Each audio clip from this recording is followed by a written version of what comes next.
Good morning guys, and welcome back to my channel. Today I wanted to give you a sneak peek into what I carry on a daily basis. Running errands or just hanging out with friends, these are the things that are always within reach. I'm probably overthinking this, but before I leave my house, I always tend to make sure I have absolutely everything I need for that day. If you've checked my last video out, although the studio is an awesome place where I can easily spend many hours on end doing what I need to do, unfortunately I spend a lot of my time on the road as well. Now, tell me if this has happened to you. I believe that most of the time people tend to carry either too much or too little, only realizing they're at their destination that they've forgotten an important item at home, right? We've all done this. So to keep me organized, I tend to have a template, so to say, depending on what the agenda is for that day. And I'll be doing a series of everyday carry videos broken into separate uploads. And to start, I'm thinking of maybe making a video about everyday essentials, content creation, gaming bag, errands, and hangout. So to start the series, we'll be going over my everyday essentials bag.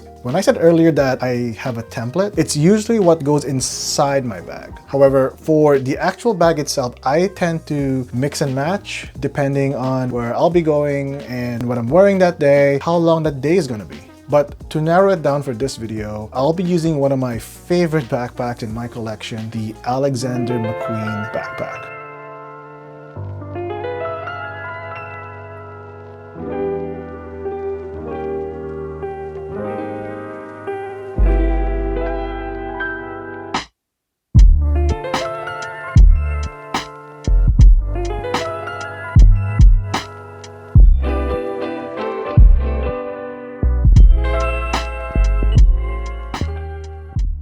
The Alexander McQueen leather backpack. Now, the reason why I love this bag so much is that not only is it super clean and minimally designed, but it is also extremely spacious with all the pockets and storage that I need. The bag itself is made of grained leather featuring the Alexander McQueen logo. One of my favorite design quirks I love about this bag are the shoulder straps, which has got the logo nicely stitched. Almost like it was laser etched, kind of, right? This beautiful nylon, like a seatbelt. It's beautiful to the touch. Then inside, you've got the logo patterned all across the interior. Again, a nice small touch. I can also carry this bag like a tote, thanks to this nifty double carry handle.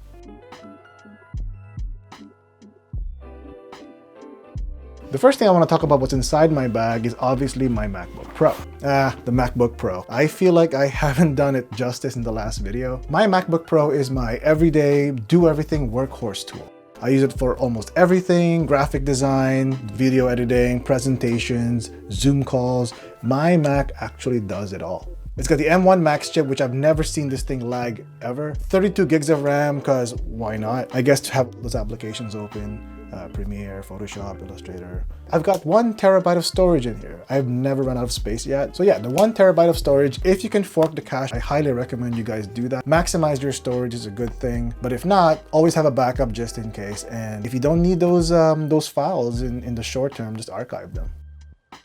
So the MacBook Pro has a gorgeous liquid retina display that's actually got a mini LED panel with a crisp resolution of 3456 by 2234. I think display is as close as possible of being an OLED without being an OLED. And compared to my 42-inch OLED display right here, my opinion, OLED still takes the crown in terms of picture quality, the deepest blacks, and so forth. And I like that the ports are now diversified as opposed to just having Thunderbolts or USB-Cs and one headphone jack. This MacBook Pro actually brings back that famous MagSafe charging connector, which I only use when I'm at the studio. But that's not all that they've brought back. They've revived back the HDMI port as well as a high-speed SD card reader, which is super convenient when I transfer files between my camera, audio recorder, and my other devices. I'm not gonna go into detail, but all I can say is that there is a reason I've owned almost every generation of MacBook Pros since 2006, because it just works. Oh, the iPad Pro. When you think about it, when you have a MacBook Pro, you might not need an iPad Pro, right? Well, in my opinion, it was hard deciding if I should have this at the top of my list because I carry this thing everywhere. But the iPad Pro has proven time and time again to be the standard when it comes to tablets. And before you say I'm just an Apple fanboy, this is another tablet that I own, but is strictly for gaming, which I'll be talking about in my everyday gaming bag. Make sure you hit that subscribe button and hit that like if you appreciate top-notch content. Because I rely so much on my iPad, and with every generation looking pretty much identical yet have just slight incremental upgrades, I tend to just purchase the larger storage and call it a day. In this case, I've got the 512GB option with cellular data just so I have internet access wherever I go. Now, I want to show you this really cool feature that I use on my iPad. Check it out. So here I've got my iPad, and one thing you'll notice on this device is I like to keep everything that I'm focusing on just on the first page. For example, I've got my default more frequently used home screen preloaded as a default.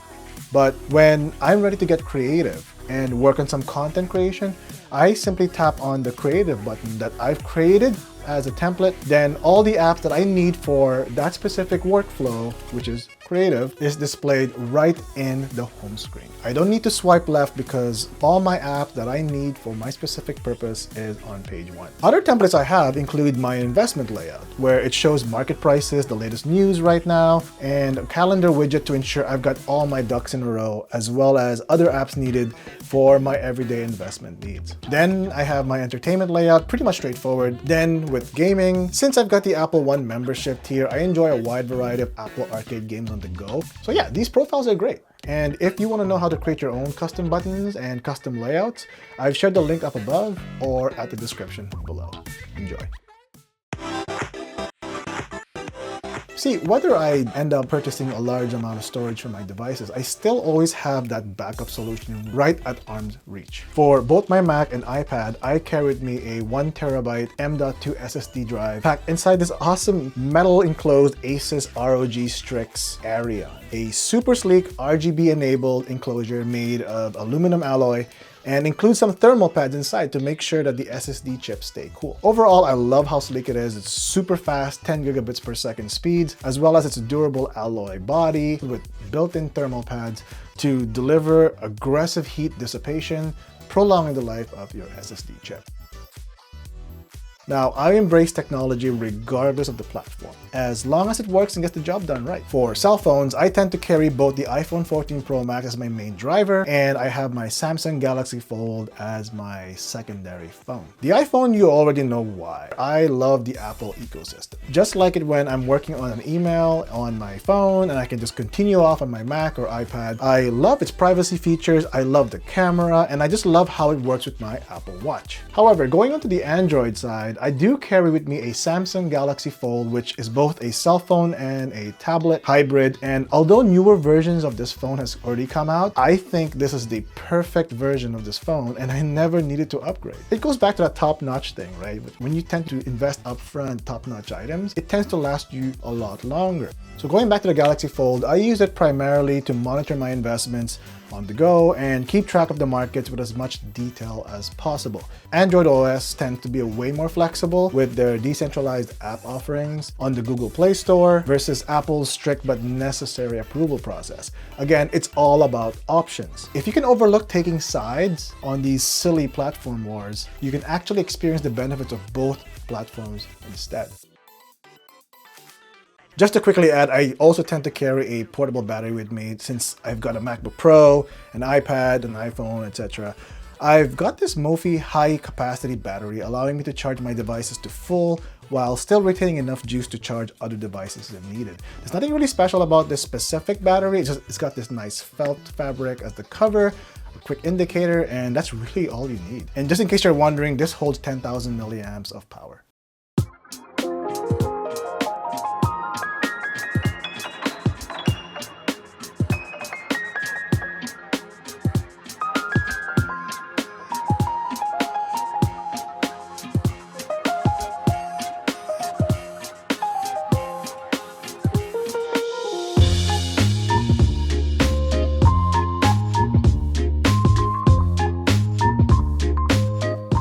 Apple Series 8 came out, everyone wanted to go for the new Apple Watch Ultra, which is nice.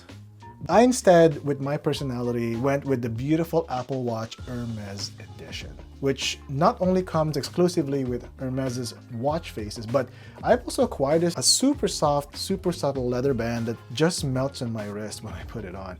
But for most days, I tend to use their signature orange sports band with a simple watch face for that elegant and clean look. The Hermes edition is also the cellular version, so whenever I go on shorter walks, like let's say walking the dog, I can simply just leave my phone behind and connect my AirPods to the Apple Watch to listen to music, do phone calls, check essential stuff like weather, pay for stuff with Apple Pay. Most of all, track my activities during that day. Because every bit counts and your Apple Watch is always with you. So you're probably way more attached to your watch than you are with your phone, literally.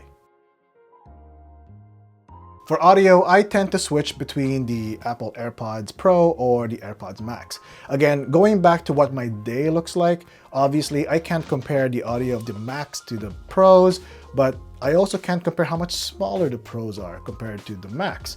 So quite frankly, I don't even put the AirPods Pros in my bag, but rather this tiny secret pocket in my jeans or just slip it somewhere in my bag because it's that small. But the AirPod Max is definitely something that I do bring with me quite often, but again, depending on the day, I might bring that or I might bring the AirPods Pro. It just depends. And it goes back to that structure, right? It's good to plan ahead and figure out what you'll be doing that day or doing the next day so that you're prepared. So inside my Peak Design carrying pouch, I always carry a set of cables in this pouch regardless of what my essential bag is. I always tend to carry one USB-C to Apple Lightning cable, two USB-C cables, both varying lengths, one for my Mac and one for my iPad or vice versa, one Apple Watch cable, and of course, one USB-C power adapter. When I'm out on the road and once I'm done with it, it just goes right back into the bag. For the smaller stuff for writing, I often carry with me my favorite Mont Blanc rollerball pen. And if you haven't tried a Mont Blanc pen before, go out and try it. You will appreciate the old ways of paper and pen duo. Then for my wallet, just like my bags, I have different wallets depending on, again, the situation and what I have to carry. But for the most part, I prefer longer wallets or continental wallets as opposed to bifolds, only because I tend to carry a bunch of receipts, currency. Inside, I got my usual debit cards and credit cards, driver's license, some currency, and then I have this.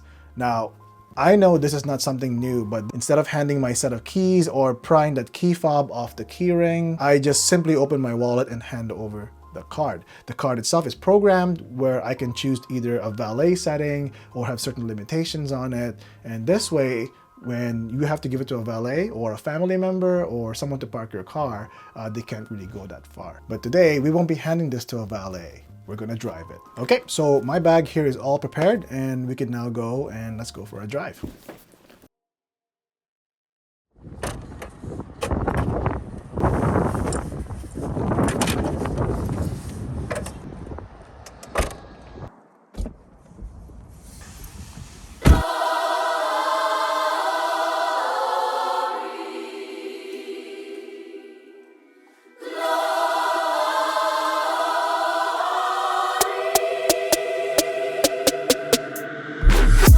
Down in the car, one time give it all, bust it open hard, let me see you drop. Get down in the car, one time give it all, bust it open hard, let me see you drop. I fucked up this Russell, yeah, we hustle, but the oh my.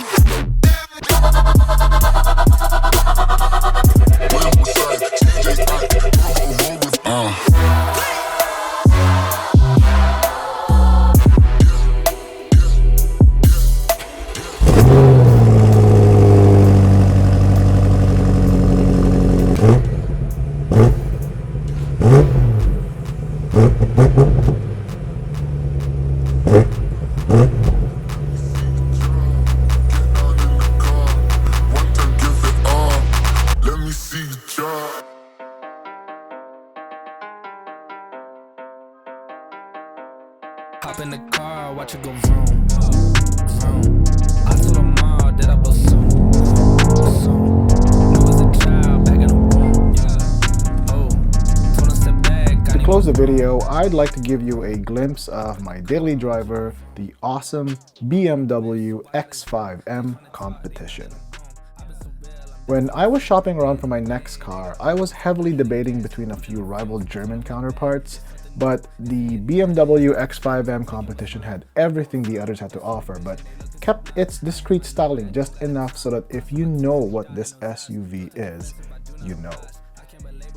Despite its semi-aggressive styling, the X5M Competition is hard to miss, with its distinctive kidney grille, sculpted hood, and aerodynamic lines. The vehicle comes standard with M compound brakes, which are paired with large brake rotors measuring 16 inches in the front and 15 inches in the rear. And as you heard earlier, moving on to performance specs, the X5M Competition is powered by a 4.4-liter twin-turbo V8 engine that generates 617 horsepower and 553 pound-feet of torque, and has the capability to go from 0 to 100 kilometers in just 3.5 seconds. The X5M Competition is one of the fastest SUVs on the market. From the tech side, the X5M Competition is equipped with a 12.3-inch touchscreen display that comes with wireless Apple CarPlay and Android Auto. But the car also comes with some luxury features like massaging seats, laser headlight technology, and my frequently used intelligent driver assistance systems, just to name a few. Overall, I love my X5M Competition from the moment I saw it in person, and now I can see why they've rocked the slogan, "The ultimate driving machine."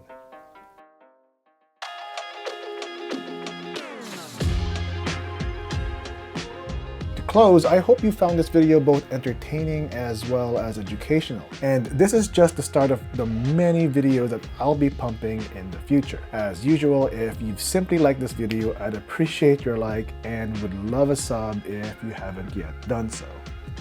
Till next time, see ya.